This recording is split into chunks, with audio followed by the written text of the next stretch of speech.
Archie was or was not? I did or did not hear Archie was on the line. Archie will not be able to join us today. Archie, okay.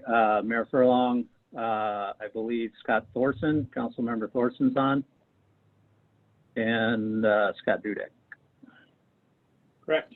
Olivia, of course, is here. Do we have Brett Gary on the line or not? Brett is not on the line. Okay. Any modifications to the agenda? Hearing none, we'll proceed with the agenda as it's written. On the consent agenda is approval of the minutes of the last meeting. I did review them. I have no comments. Does anybody have comments? And if not, I'd look for a motion to approve. Motion by Rich. Rich McNamara moved. Do I have a second?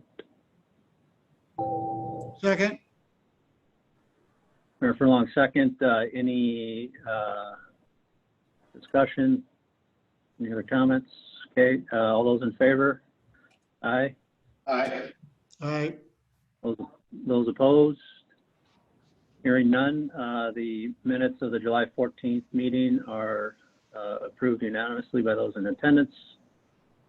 I assume we have nobody from the public on? No. Okay. So we'll move right to action items and other business.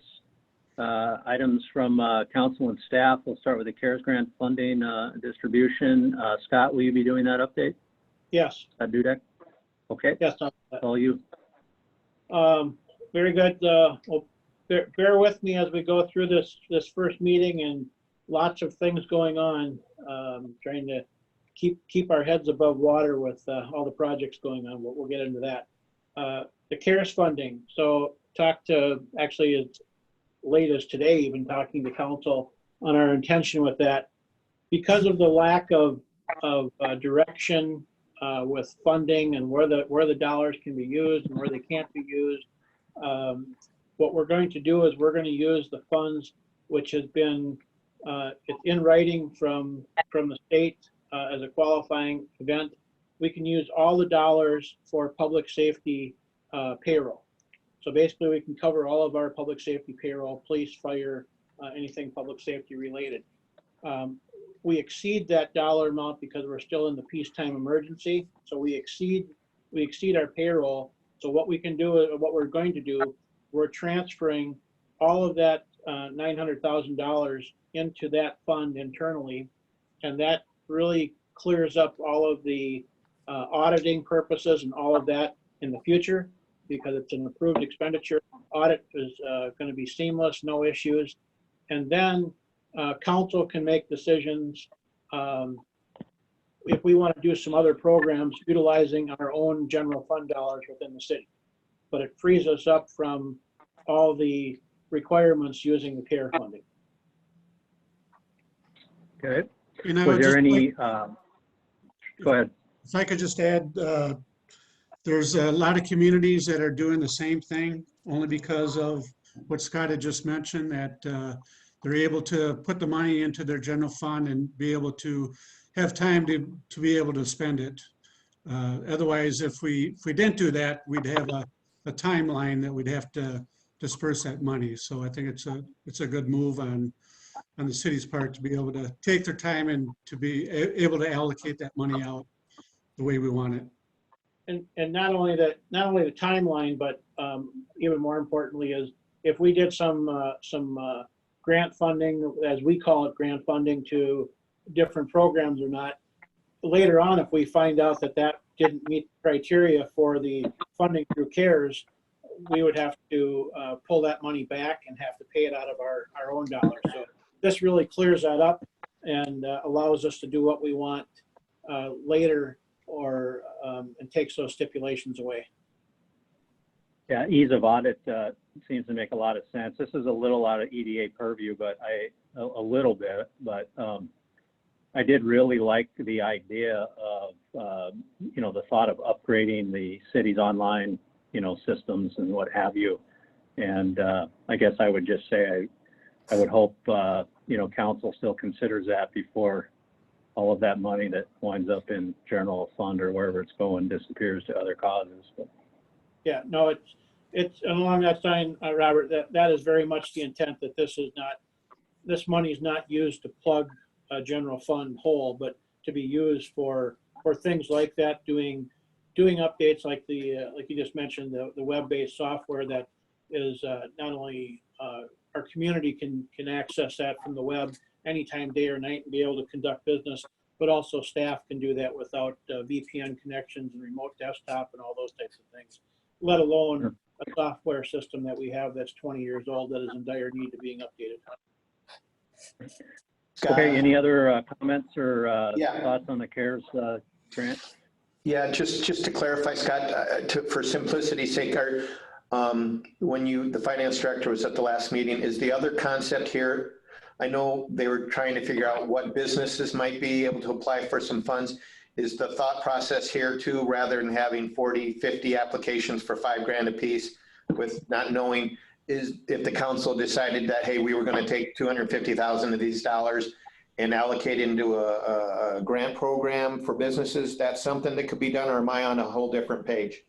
No, we can still do that, but we can still do that, but we don't have the criteria to follow under the CARES funding. And the other thing that is under the CARES funding, we could not give a grant to someone that's already received any of the other program funding. Sure. It would be disqualified. So Yep. that's one of the other reasons why we're doing this, because it handcuffs us otherwise. Sure. I guess what I'm asking for is I know you guys were under the gun on, geez, we have to do X by this and Y by that. So the question is, you're not looking for businesses to submit applications to you for any of that funding at this point? That is correct. Okay. Okay, any other comments on CARES grant?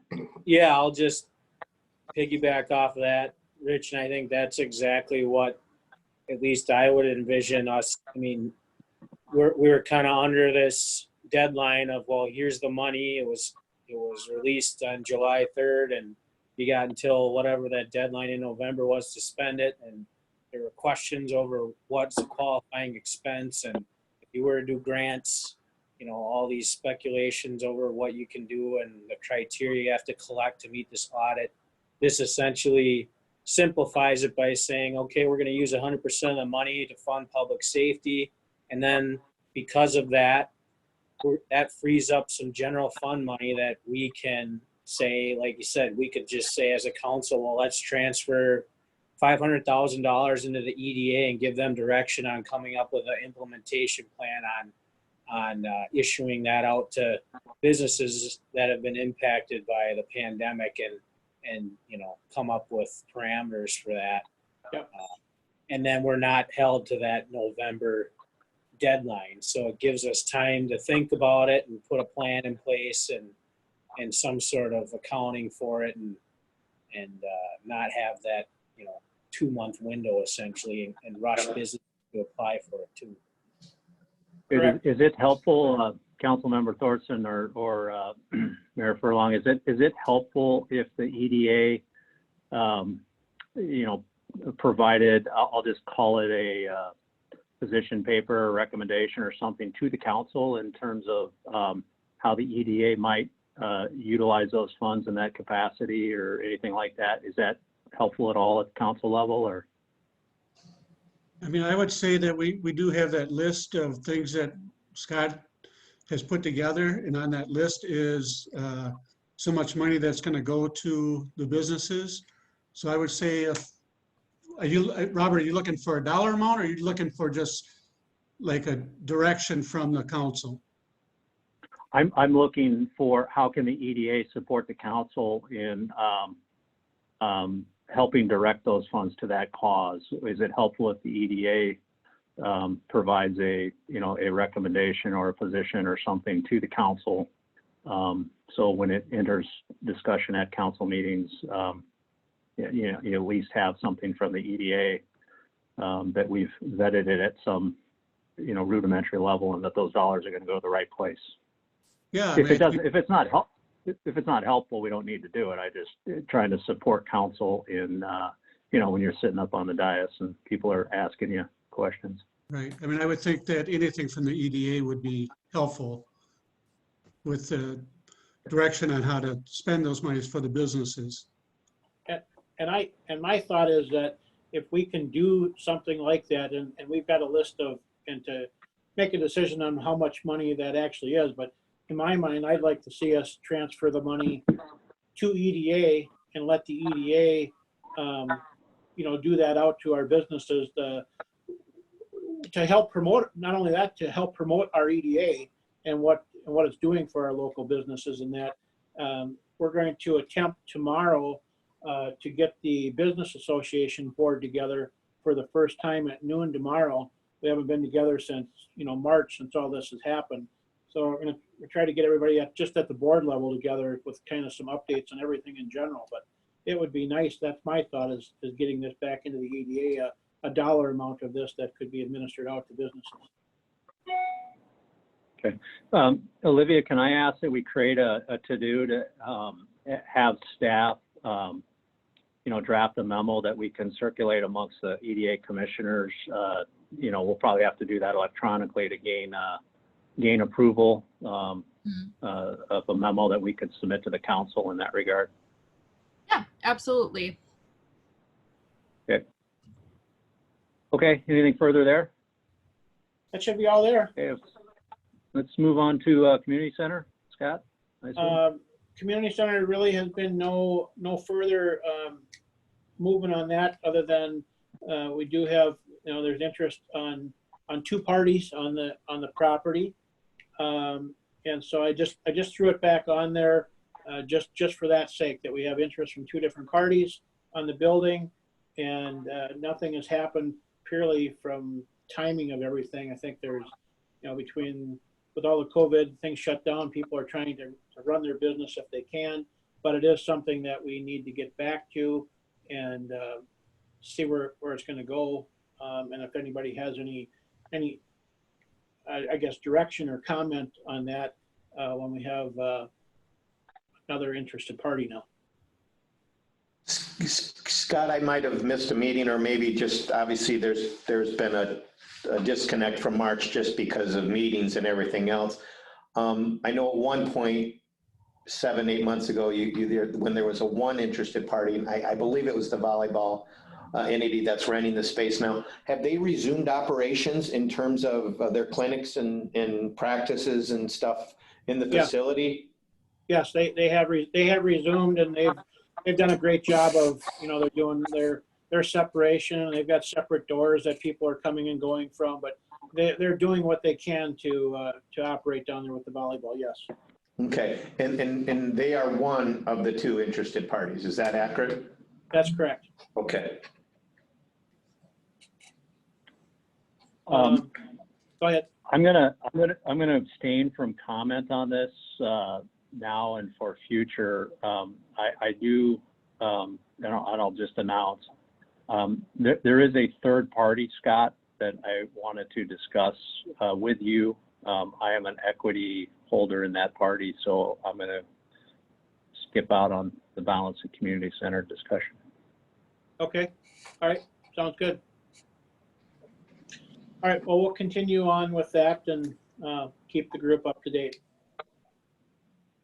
That's great to hear. There's more than one interested party. That puts the city in a great position now for actually moving forward with the sale. Yes. Yep. That'll be good. Go ahead. Okay, joint. Anything else on the community center? That's all I have for now. Okay, joint meeting of Planning Commission and EDA. I believe there was an action item to try to get something on the calendar and start an agenda. Yes, and Olivia has anything with, we're doing a special Planning Commission meeting Thursday night, but Olivia, has anything been taken up yet on setting a date? It was brought up at what would have been our July meeting, and we have not set a date because I believe we want to just get through our period of these special meetings. We're having multiple meetings a month right now to handle some of these development proposals. So I can bring it up again briefly at our special meeting this week and make sure that it gets addressed for certain in our first week of September. I know our meeting that's occurring this week, we're trying to keep as streamlined just to the one action item. But like I said, I'll bring it up to make sure that it's presented and we can have kind of a decision made of what would look like a good timeline from Planning Commission in that first week of September. Okay, We do, one agenda item that I would like to get on that Planning Commission meeting. So we do have an obligation to provide an annual report to the council that I think only needs to be written, doesn't have to be necessarily presented, but I think that would be good if we could do that same presentation, and maybe even it's a test run at the joint meeting with the Planning Commission to provide the EDA report on our activities past and intended future at that time. I think that would be a good agenda item for us. And I do also think that, you know, before the budget cycle is finalized with the city, if we could squeeze it in before then. I know calendars are tight, but. Okay. okay.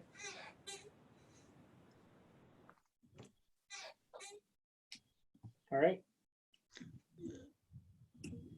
Scott. or- Okay, so more to follow on. I'm sorry, go ahead, Mayor. Did we talk about also having a possible planning commission member on the EDA? Is that something that we? We did. Yeah, like a liaison to that, yes, and we are currently seeking another planning commission member. We're short one planning commission member currently, so that's another effort that we need to fill also. Okay. And I'm there's a just wondering if- residency requirement with that as well. I'm sorry, what was that, Robert? There's a residency requirement for that commission member? Yes, yes. I'm out.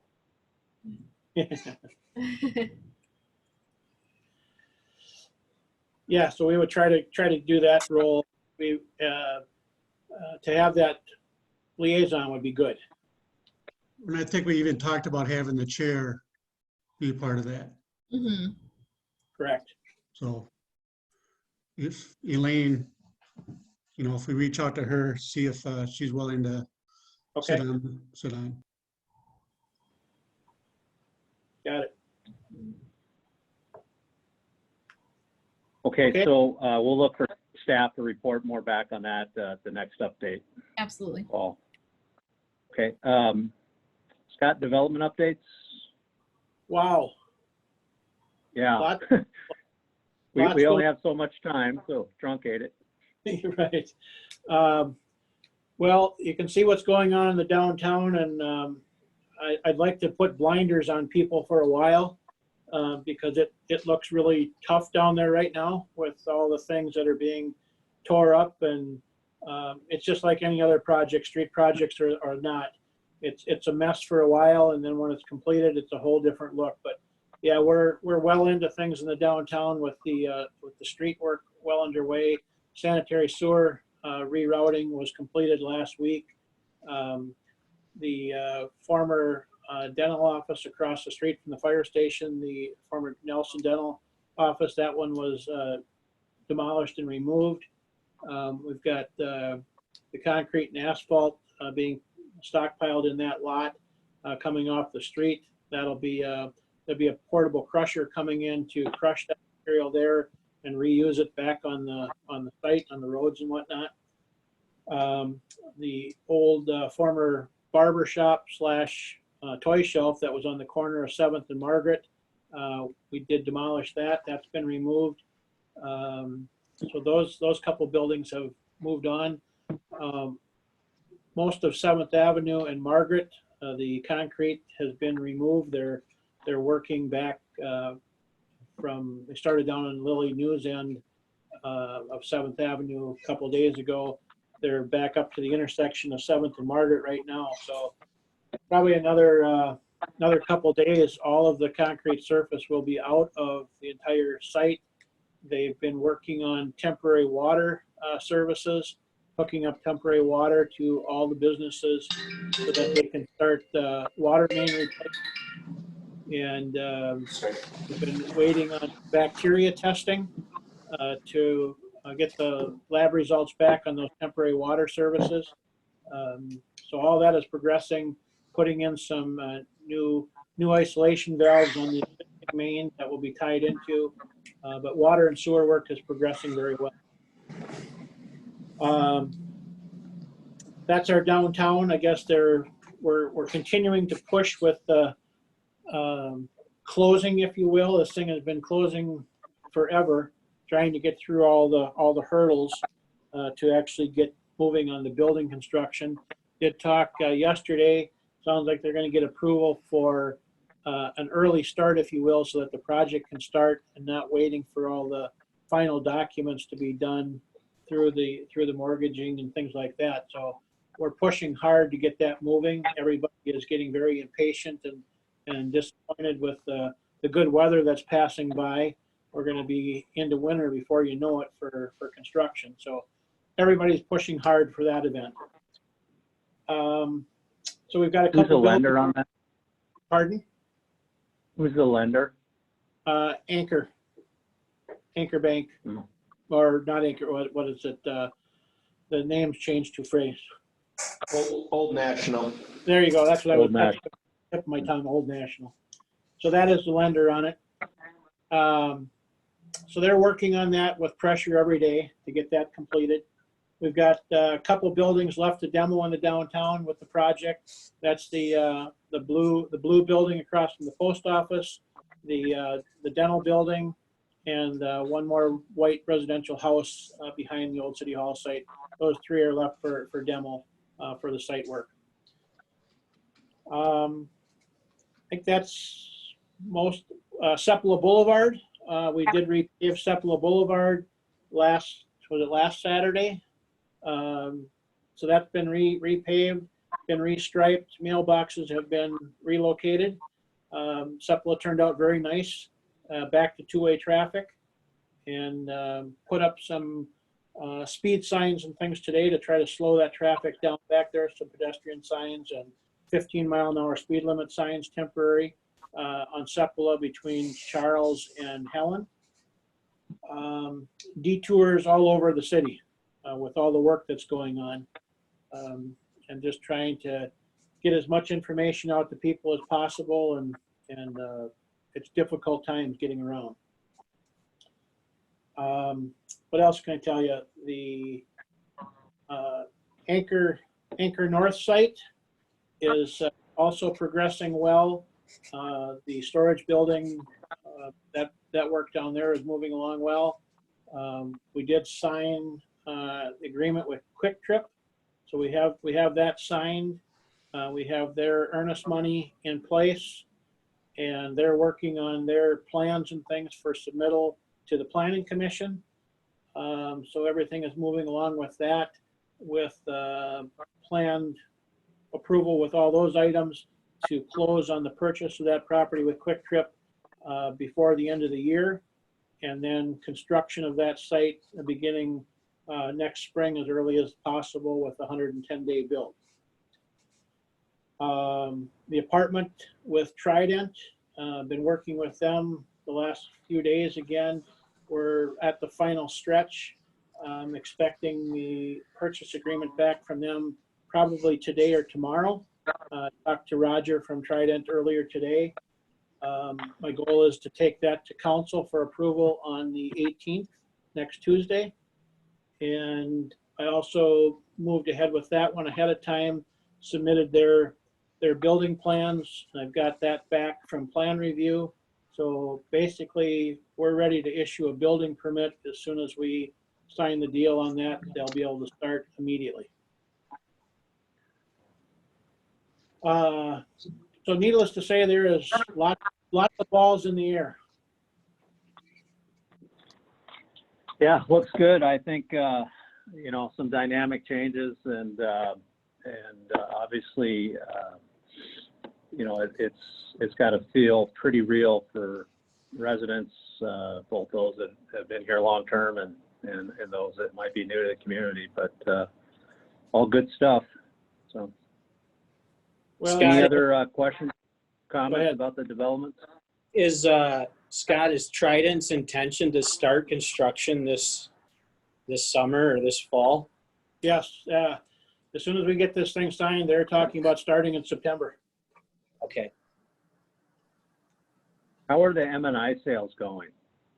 Or Very good. whatever it's called. Are they? Very good. Yeah, I don't want to say surprised, but if you drive through that community up there, on the garage doors, they've got signs on the garage doors, either private residence, available or sold, if it's that. And you drive through there, the vast majority of them have private residence or sold on it. It's amazing how many units they've got sold. And they're continuing, phase 2 up there, continuing to put foundations in and build. And they're getting the phase 2 roads ready for paving. Right now, the curb is in. They brought everything up to grade for paving. So I'd expect they're going to be paving up there soon. Any sense of the demographic, age-wise, families, who's moving in there? Not a good mix, but just from people I've seen, it's a complete mix. There's not, I've seen families with kids there. I've seen, just what appearingly was a single person there. So I think there's a pretty wide variety of people there. They just broke ground in Roseville, right by my house on Lexington, on like a 30-unit townhome development. I would say it would be about 1/3 the size of one of their phases there, but I think it's a similar product. And yeah, M&I, it was good to see him in Roseville. That's a good builder, so. Yeah, they've been moving along quite well. Do we have any indication as the folks that are buying there, are they new to the city or are they from within the city, or? I Do we have think any- the majority of them are new to the city. Yeah. Do we do any type of, welcome to the North St. Paul mailer thing? Like, here's how to set up your trash service. Here's how to set up your utilities. And, this is what's on your North St. Paul utilities. And, that excludes Xcel Energy for gas. Is there some sort of thing that goes out? No, but that's something that with our new with communications that we're going to work on and build to create that. We used to have something like that, kind of like a welcome wagon type packet many years ago, but we don't have anything any longer. And is any of this, these questions that we've been asking about demographics and, where people are moving here from, is that information that maybe M&I had to share with us? Maybe, I know some of it may be, sensitive or private, but at least in some general sense, at least to the EDA, where we can kind of get an idea maybe, or because that might help all in the future with something, I don't know. Right, I would, that's kind of where my head was, Scott, is that even, putting together a voluntary, questionnaire that, would help us. If they fill it out, great. If they don't, oh well, but, where'd you move from? Why'd you choose the city? Anything that could be helpful to us. I'm sure there's some, guidelines around what we can and can't ask, but Sure. I think any of that information would be interesting to know. What's Well, yeah, and if anything, it'd be a good education tool, because I know going into this, there were, from what I observed, a lot of negative comments about, well, what are they thinking building something like that there? Those are too expensive. No one's going to buy those. And obviously that couldn't be farther from the truth, because they've been you know, it looks to me like they're selling them as fast as they can finish them, because I've driven through there, driven by there, seen moving trucks, and people have lawn chairs out on their patio and whatnot. So just maybe if we could reach out to M&I and maybe see if they're willing to share any kind of that data, just at a general sense. Like, we don't need to know everyone's name and phone number and, you know, their whole entire history. Just, you know, did you move here from the metro? Did you come from out of state? Yeah. What made you choose? Maybe they do that kind of stuff for themselves internally, and maybe there's some level that they can share with us that we can kind of digest and maybe disseminate as like an educational thing. Hey, here's this project. On average, these units sold for X amount. They were on the market for X days, and these are the types of people that were moving in, and this is why they chose North St. Paul, almost as kind of like a marketing type of material for we could share for any potential future, I guess. Well, at this point, it's looking like redevelopment, because we don't have much vacant lot space left. I think we should.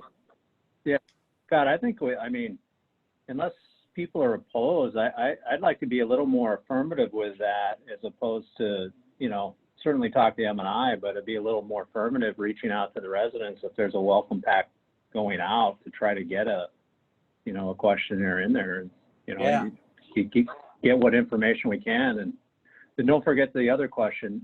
Would you like to be on the planning commission? Well, yeah, that would be, you know, here's some opportunities to get involved in the city and volunteering with different things, and make them, if there's available seats on commissions, and just kind of make people aware.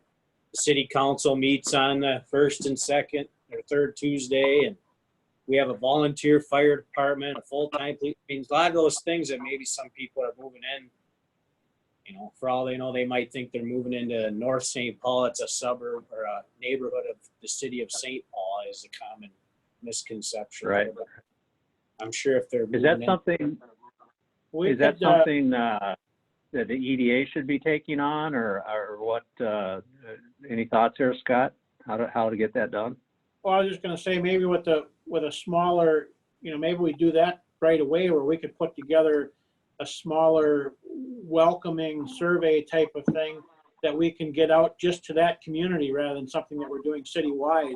That we can, because a lot of these newer people, when we're setting up utilities, we have email addresses and that. So maybe we can put something together with some of those questions, and also some welcoming information that we can send directly to that community. Yeah, and then the sooner the sooner we can get that together, maybe we could share that with M&I and encourage them to disseminate that to the new homeowners, like at closing or something, or, you know, when they move in, it's left on the table, like, hey, this is from the city, and, you know, please fill it out. Touch base with John from M&I and see what information, or if anything, that they have, and talk about putting something together. But we can do something like that pretty quick. I was going to say, if Scott, if you and I want to go and do that, Scott Thorson, two of us, we can go and visit the new residents. Yeah, well, I'm not a huge fan of knocking on people's door between the hours of 5 and 8 o'clock, because people get home from work and they want to relax.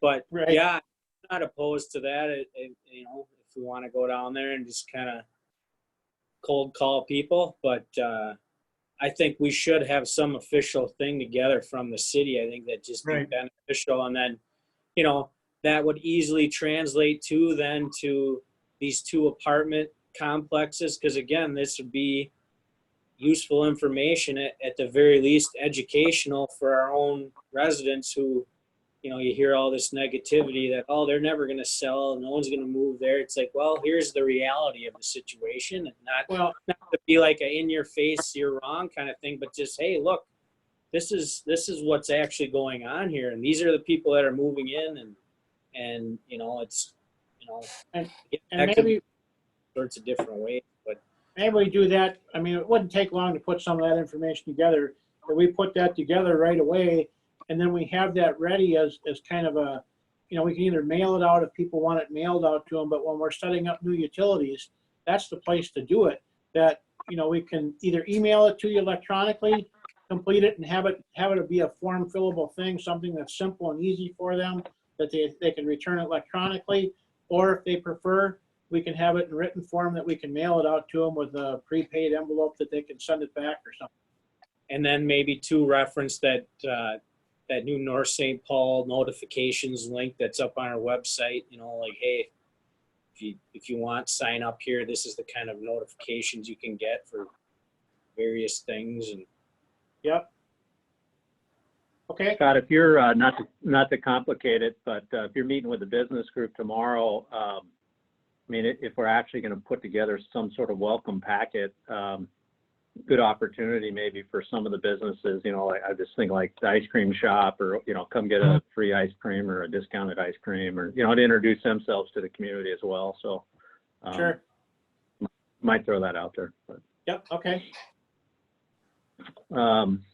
okay. Anything else there? I think Reflex making free ice scrapers or something.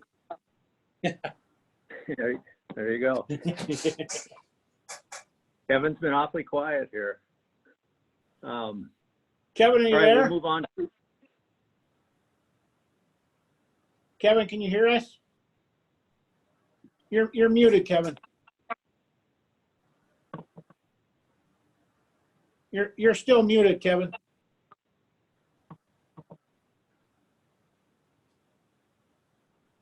All right. Oh. We'll catch him when he unmutes. So we've got about 17 minutes left here. We have, it should have been included in your email packet, the EDA bylaws. I don't know if, hopefully everybody got those. I don't know if anybody had an opportunity to look through them. I went through and just highlighted a couple items. I'm not going to fly spec everything in here, but just kind of good reminder of some of the responsibilities and authorities of the EDA. A couple things that jumped out that I think we should make sure that we certainly refocus on here in the near term, and that is putting together a good annual report to the council, which I mentioned earlier. And Scott, I'll probably connect with you and/or Olivia and start working on that, and try to have a draft maybe for our next meeting that the EDA can take a look at and get some comment and blessing on. We've got also I would like to take a look. I mean, we've always kind of struggled on the EDA budget stuff. I'd like to try to re-engage on that, make sure that we've got a good position on, what our budget is and what we're doing with the money that we are given, from council, and, just so we understand where those dollars are going. I think that those two items kind of jumped out at me. So, Olivia, if you want to, maybe as a to-do, for me, I'll drive putting together a draft of the annual report to the council, as well as working with staff. And who's our treasurer? Do we have an assigned treasurer? Don Jensen. Yep. Oh, Don, yeah. So I'll work with Don, and shows how active he is. I don't even know who the treasurer is. No, I'm not Well, blaming him. and I wonder about, if some of this stuff, because, checking and all that through the treasurer, I mean, we don't have any of that. No, we don't, but I do think that it's, dollars are allocated in the city budget to the EDA. Right.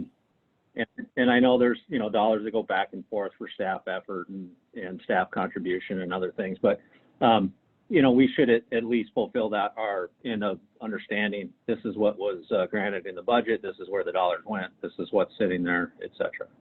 Yeah. But I was just wondering if I think there's some of these, and I haven't gone through it line by line, but the potential to go through the bylaws in detail and see if there's updates that we should do in the bylaws as a whole. Yeah, why don't, just in the interest of time, why don't we ask as a to-do to have the commissioners and the members of the EDA review the bylaws and bring forth for the next meeting any proposed comments or modifications to the existing bylaws. The only thing that I saw in there is or the one thing I saw that probably requires a modification is just the meeting frequency. We should probably loosen up the language because it does say that we will meet every month. And we should, I'm sure we can find some language that gives us flexibility in that regard. Yeah. Okay. Okay, so Olivia, can you get that down as a kind of to-do for all? I did, yes. Yep. Great. Future strategic initiatives and projects. I don't know that we have much of anything to discuss here. Does anybody have anything that we need to be talking about in that line item? I have a potential. And Okay. I'm again working on trying to work a project for across the street here from City Hall, across from the fire station, that lot that's there, as far as trying to do something for development. I did meet with a representative from DR Horton on some, just as the community as a whole and townhouse sites, things like that.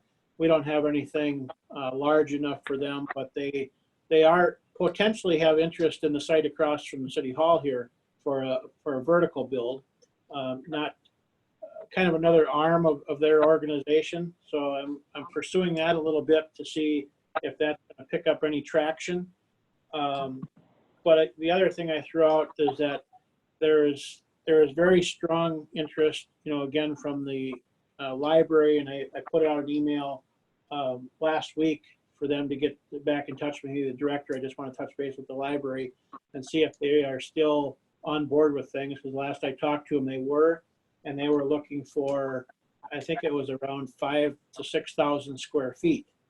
And as we pursue the sale of the community center, we need to have a new home for the library, and the library would be, purchasing long-term lease, whatever it might be. And I guess what I'm thinking across the street here on that first level of it being kind of a community-based floor, if you will, putting the library in, and also moving the food shelf into the first floor of that building. They would sell their building and invest their proceeds and additional things into new space. They're looking for 3,000 square feet. So I just throw out the idea of kind of making that a community based on the first floor with residential second and third above it. And depending on where this goes with the DR Horton group, if that takes traction, great. If it doesn't, if this is a possible project that the EDA would be interested in champion. Sure. Well, why don't we'll just leave that there. I don't know that there's any action at this juncture. No, there's nothing. It's Yeah, just okay. purely just throw it out there Yeah. for thought and consideration and things that are happening or trying to happen. One item we did talk about at the last meeting on future initiatives, and I know there's a lot going on, so I'm not sure if anything got done in this regard, but we did talk about the potential of getting some at least preliminary assessment of the Lilly building along with the coffee shop thing on the corner, just kind of a square footage, what's there, how much, a land survey of some, not a formalized survey, but just understanding what's there, for future development. Is anything done in that regard, or? Has not been done. I'm glad you brought it up. The building on the corner, I think I mentioned at the last meeting, I had been in conversation with them because of the foreclosure issues that were going on there. Since time, some group has redeemed that out of foreclosure. And it's some bank evidently that put up the funding for it out of Moose Lake. And I don't know what the deal is behind it. It sounds like kind of a somewhat of a straw deal where they financed it, but yet the same contract for deed holder that was defaulting is back in control of it with financing allegedly from somebody else. So it's been redeemed for now, and the dollar amount that he threw out for purchase was a ridiculous $400,000. So just kind of backed away from that deal, and we'll see what's going to happen there. But as of right now, they're out of their foreclosure deal. Well, I still think with the status of the Lilly building, and you know, it's well within the purview of the EDA to know, at least get some parameters on what's possible, down on that end of the street, if you will, when we look at redevelopment, because it's going to be very difficult to jam anything in just on the Lilly building site. That all of that stuff down to the corner would have to be part of something, in my opinion. But so I again, I don't think we're not talking about a big, we're not talking about a full survey. Probably we're talking about a kind of a desk review by somebody that says, here's what's there existing, and here's what the property lines look like. Here's what a combined parcel would look like if we took the Lilly and everything down to the corner. Sure. No, we can assemble that pretty easily. Okay. We'll get that done. Okay.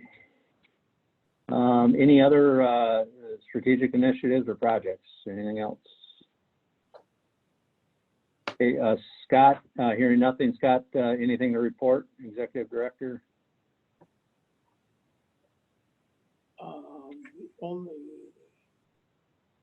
Go ahead, Scott Thorson.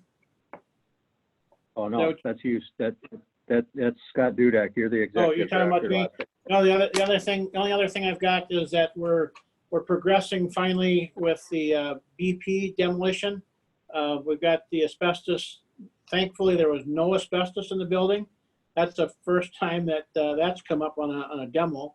So we're progressing with that to get prepared for taking down the building, rooftop units and things evacuated, and starting to clean out the inside of the building. A lot of work just cutting out all the old car wash equipment, all the metal and equipment back there that's been in there forever, and none of the stuff was ever winterized. There's nothing to salvage when you think about car washes. The place was just completely let go. So they're working up there to start getting that out. When we're going to take out all the asphalt and concrete up there, we'll be hauling topsoil in from the Anchor North site, because when we did that site down there, we put up excess material, and we need to start getting that out of the way, as all three of those sites are building simultaneously. So we're losing our storage site down there. So we're going to distribute that among the three sites at Anchor, and then all the remaining topsoil up to regreen that space at the BP. And okay, so you say regreen. I guess the only thing that comes to mind is that the gateway to one of the gateways to the city doesn't become a construction storage yard for an indefinite period of time. No, I'm not saying that we're stockpiling dirt up there. We're going to haul the topsoil in up there to grade off and seed it. Oh, okay, great. Yeah, that's where we're getting the topsoil from to do that work. So we're not having to purchase topsoil. We'll just have our trucking time. So the timing is good to use up the dirt that we need to move at the Anchor site. We'll put it on this site to grade everything off and get it seeded. Great. Okay, we have no report from the treasurer. Chair report. I would just kind of throw out that looking at the original charter information, the original creation of the EDA, and looking at some of those dates. Several of us have been involved in this for almost 12 years now. That's a long time. And seeing that, seeing what's going on downtown right now with the development, what's happened down at Anchor, it just kind of speaks to how long this stuff takes, because pretty much everything that's going on now was on the docket day one when we were not even an EDA yet. We were just a commission or some sort of advisory panel, I guess. So anyway, it's good to see that, you know, this stuff come to pass finally. So other than that, nothing else to report. Mayor? I really don't have anything. I know Rich had to leave early. He apologizes, but he had to leave at 3:30. I am excited about the new website that's being built right now. We've a new communications person, Carrie Erpenbach, and she is putting together the website, and it's pretty exciting because it's something that, again, we've been wanting for many years, and I think we're getting pretty close to that point now where it's going to be live, and people are going to notice a difference. So, and communication, I think, is a top priority for us, and we've been working on that, and that's going to be part of that website also. So that's about all I have. One thing to add, Mayor, if I could, the communication piece. The other thing, it will be up and running tomorrow. We have a camera that will be, or it's being installed today. It's on the roof of the Polar Lounge, and it will sit up there on the corner of their building. And it will look down 7th Avenue and down Margaret Street, and overlooking the construction project. We'll have that up for live streaming to be able to watch the work that goes on down there in a time-lapse video of the construction. Great. Any reports from other members? Anything to add? Okay, hearing none. I believe our next meeting is September 8th, and that will be a 1-hour call as well. Is that right, Olivia? That is Okay. correct. Yep. Good, and hopefully we find these just, you know, kind of 1-hour updates good to help keep us on track, make sure the to-dos are getting done, and keep everybody informed. So we'll continue on this path, and then our next in-person meeting will be at the October meeting. So Actually, I do have one more. Yes. So this Saturday from noon to 2, the Veterans Park is holding their 5th anniversary of the park being open, and they also have the Homes for Heroes house that was built or is being built right now. It's not going to be completely finished, and that's not their red ribbon cutting, but they're going to have an open house on Saturday also. We're also going to have a flyby at noon, and we have the Brigadier General Charles Kemper that's going to be our speaker at the park. So that's kind of exciting. Yeah, great. So if anybody can attend that, that'd be good. Okay, anybody else? What's the name of that Okay, if not- organization again, building that Homes for Heroes? Homes for Heroes, and then there's another part of it. Well, Lennar is the nationwide builder that's coordinating the construction. Yeah, but I thought there was like an like a nonprofit. Is it I don't- MACV? What was that? MACV? Is it them? I can't. Yeah. I can look up. That's the Builders Association. Well, there's the nonprofit that they call this program Homes for Heroes, but I can't remember what the actual name of the nonprofit was. Yeah, I'd have to look too. I can't recall what it was, Scott. There's like 3 or 4 different organizations that are part of it.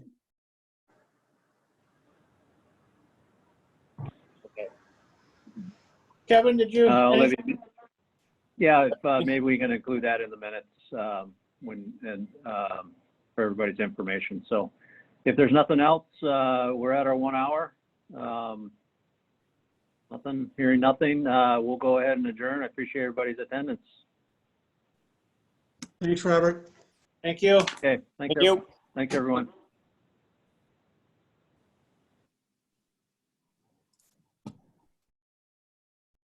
You done? Yep. Yes.